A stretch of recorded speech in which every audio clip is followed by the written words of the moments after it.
Assalamualaikum warahmatullahi wabarakatuh. Perkenalkan, nama saya Puji Astuti dari kelas TI18H. Baik, di sini saya akan menjelaskan tentang HOQ atau House of Quality.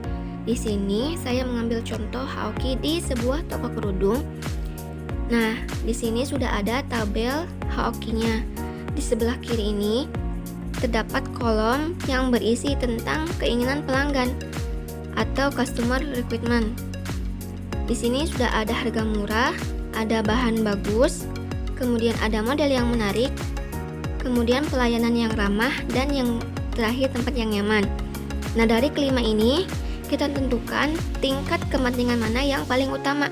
Semakin kecil angka itu, maka tingkat kepentingannya itu semakin tinggi. Di sini saya memilih angka 1 itu di bahan yang bagus. Kemudian yang keduanya di harga yang murah, kemudian yang ketiga di model yang menarik, yang keempat di pelayanan yang ramah, dan yang kelima di tempat yang nyaman. Untuk langkah selanjutnya, kita harus menghubungkan antara apa yang diinginkan pembeli dan apa yang harus dilakukan oleh seorang pemilik toko. Di sini saya memiliki 3 simbol. Yang pertama, kotak yang bernilai 9, yang kedua ada lingkaran yang bernilai 3, dan yang terakhir ada segitiga yang bernilai 1. Jika ada kolom yang tidak berhubungan, bisa kita kosongkan saja. Yang pertama ada harga murah, kemudian di sini ada ruang ber-AC. Menurut asumsi saya bahwa harga murah itu tidak berhubungan dengan ruang ber-AC, maka di sini saya kosongkan. Kemudian harga murah dengan bahan premium. Ini tidak berhubungan karena bahan premium biasanya memiliki harga yang relatif tinggi. Kemudian ada kinerja karyawan dengan harga murah. Di sini juga tidak berhubungan, jadi bisa dikosongkan. Selanjutnya kita lihat hubungan antara harga murah dengan diskon atau promo. Biasanya harga murah itu erat kaitannya dengan diskon atau promo. Jadi di sini saya kasih nilai 3 atau dengan simbol lingkaran. Kemudian hubungan antara harga murah dengan variasi saya kasih nilai 3 atau simbol lingkaran. Selanjutnya kita lihat ke hubungan antara bahan bagus dengan ruangan AC. Di sini tidak ada hubungannya atau tidak ada kaitannya, jadi saya kosongkan atau tidak kasih simbol apapun. Kemudian bahan yang bagus dengan bahan premium. Kedua hubungan ini mempunyai hubungan yang tinggi atau tingkat hubungannya tinggi. Maka dari itu saya kasih nilai 9 atau simbol kotak. Selanjutnya hubungan antara bahan yang bagus dengan kinerja karyawan tidak berhubungan. Bahan yang bagus dengan diskon promo memiliki hubungan dan saya kasih nilai 1 atau simbol segitiga. Kemudian antara hubungan bahan bagus dengan variasi saya kasih nilai 3 atau simbol lingkaran. Selanjutnya kita ke model yang menarik. Di sini model yang menarik itu memiliki hubungan dengan bahan premium dan saya kasih nilai 1. Kemudian model menarik memiliki hubungan dengan diskon atau promo karena biasanya suka ada promo untuk model-model yang menarik. Di sini saya kasih nilai 1. Kemudian model yang menarik juga berhubungan atau memiliki hubungan dengan variasi. Ini kita lihat hubungan antara pelayanan yang ramah dengan ruangan ber-AC. Di sini saya kasih nilai 1 karena biasanya pelayanan yang ramah itu berasal dari tempat kerja yang nyaman. Di sini karena ruangan ber-AC, jadi menurut saya bisa melakukan pelayanan yang ramah. Selanjutnya pelayanan yang ramah juga berhubungan atau memiliki hubungan dengan kinerja karyawan. Jika kinerja karyawan baik, maka pelayanan pun akan ramah. Maka di sini saya kasih nilai 9 atau dengan simbol kotak. Selanjutnya kita lihat ke hubungan tempat yang nyaman. Di sini tempat yang nyaman hanya memiliki hubungan dengan ruang ber-AC karena biasanya ketika ruang ber-AC itu mempunyai tempat yang nyaman, jadi saya kasih nilai 9. Dan tempat yang nyaman juga berhubungan dengan atau memiliki hubungan dengan kinerja karyawan karena biasanya ketika tempat yang nyaman maka kinerja karyawan pun akan meningkat. Jadi saya Di sini saya kasih nilai 3 atau dengan simbol lingkaran. Kita kalkulasikan nilai-nilai hubungan yang telah kita ketahui dengan cara mengalihkan nilai important atau tingkat kepentingan dengan nilai-nilai hubungan yang kita ketahui. Di sini ada simbol di ruangan ber-AC, ada segitiga dengan nilai 1. Nah, di sini kita kalikan dengan nilai important yang bernilai 4. 1 dikali 4. Kemudian ditambah dengan simbol persegi ini memiliki nilai 9. 9 dikali 5. Nah, jadi setelah kita mengalihkan ini, kita jumlahkan 1 dikali 4 sama dengan 4, kemudian ditambah 9 dikali 5 sama dengan 45. Jadi 45 tambah 4 sama dengan 49. Nah, kita lakukan hal yang sama sampai dengan variasi. Sampai sini. Nah, untuk bahan premium memiliki nilai 10, untuk kinerja karyawan memiliki nilai 51, untuk diskon atau promo memiliki nilai 8, dan yang terakhir variasi memiliki nilai 36. Dari angka-angka ini kita bisa lihat bahwa yang paling utama itu adalah nilai yang paling rendah atau nilai yang paling terkecil. Nah, nilai yang paling terkecil ini memiliki nilai kepentingan yang paling utama. Selanjutnya tingkat kepentingan yang kedua yaitu bahan premium. Kemudian tingkat kepentingan yang ketiga ada variasi. Kemudian yang keempat ada ruang ber-AC, dan yang terakhir ada kinerja karyawan. Nah, setelah itu kita beralih ke bagian atas. Ini diisi dengan hubungan antara hal-hal yang harus dilakukan oleh pemilik toko. Di sini saya mempunyai 3 simbol. Yang pertama plus yang artinya sangat berhubungan. Kemudian ada tanda plus yang artinya berhubungan, dan yang terakhir ada segitiga terbalik yang artinya tidak berhubungan. Kita lihat satu-satu.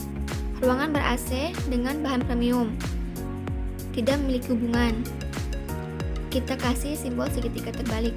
Kemudian ruangan ber-AC dengan kinerja karyawan memiliki hubungan yang tinggi atau sangat berhubungan, karena biasanya ketika ruangan ber-AC atau ruangan yang nyaman, maka kinerja karyawan pun akan lebih baik.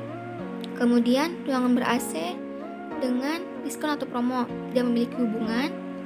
Ruangan ber-AC dengan variasi tidak memiliki hubungan. Jadi kita tulis segitiga terbalik. Selanjutnya bahan premium dengan kinerja karyawan tidak memiliki hubungan. Bahan premium dengan diskon atau promo memiliki hubungan. Saya kasih tanda plus. Kemudian bahan premium dengan variasi memiliki hubungan atau berhubungan. Kemudian selanjutnya kita ke kinerja karyawan dengan diskon atau promo tidak memiliki hubungan. Kinerja karyawan dengan variasi tidak memiliki hubungan. Selanjutnya diskon dengan variasi memiliki hubungan. Jadi saya kasih tanda plus 1. Angka selanjutnya yaitu kita akan membandingkan toko kita dengan 2 kompetitor lainnya, yakni dari Rabbani dan Ezata. Di sini saya mempunyai 3 nilai tingkatan. Yang pertama 1 memiliki nilai rendah, yang kedua memiliki nilai sedang, dan yang ketiga memiliki nilai tinggi. Untuk harga murah, saya memberikan nilai untuk toko kita sebesar 3, kemudian untuk Rabbani 1 dan Ezata 2. Sedangkan untuk bahan yang bagus, saya memberi nilai 2, kemudian untuk Rabbani 3, dan untuk Ezata 3. Selanjutnya model yang menarik, saya memberi nilai untuk toko kita 2, untuk toko Rabbani 2, dan untuk Ezata 3.